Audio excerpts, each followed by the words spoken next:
I would like to inform the Filipino people that Pastor Apollo C. Kibuloy has decided to submit himself to the folds of law, even if he was supposedly awaiting the results of the legal remedies that his lawyers have resorted to in order to prove his innocence. No?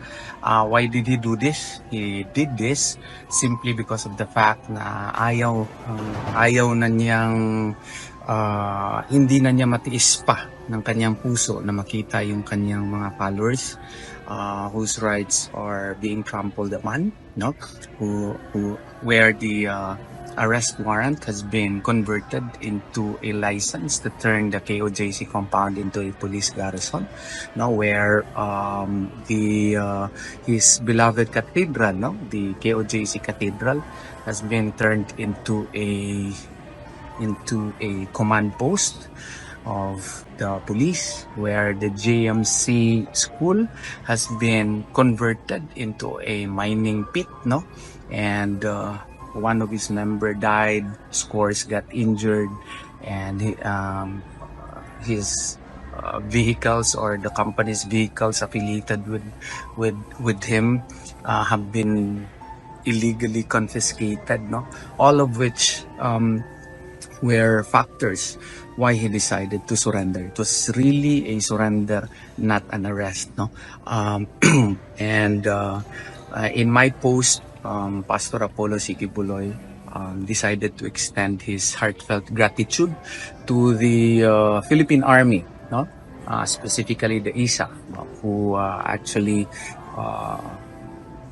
was instrumental, no? To General Hambala, to Colonel Ruiz, no? To Colonel Cabading, and the police officers who helped us, such as General Macapas, no? General Francisco. I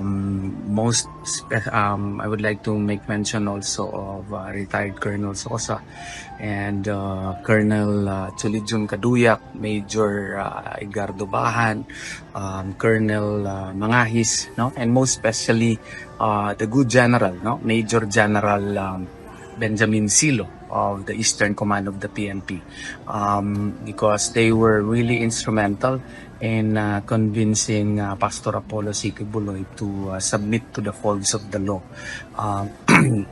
And the rumor that he was arrested is really not true, because we would like to correct that. It took us days of negotiation, no? And the efforts of these army officials and PNP officials, including Governor Edwin Hobahib, no, who provided his house as our venues for the many discussions and talks, no. Thank you very much, Governor. And we would like to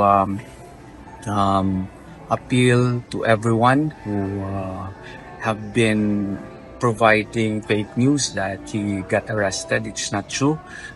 Please be guided that he voluntarily surrendered to the folds of the law, and that is the real news of the matter, and even the PNP acknowledged that, no?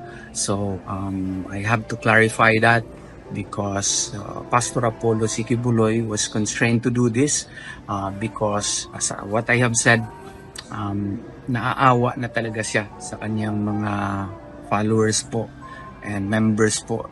Ayaw na niya maglala pa yung sitwasyon. So maski na may tsansa sana na mag-grant yung aming mga remedies, pwede po sana na mapa-dismiss ng makapagbigyan kami ng Court of Appeals, yung certiorari namin, ma-nullify yung warrant of arrest at saka information. Hindi na niya hinintay yun. Nag-surrender na siya para harapin ang mga kaso na na-file sa kanya ng isang tao lamang, no? Isang tao lamang.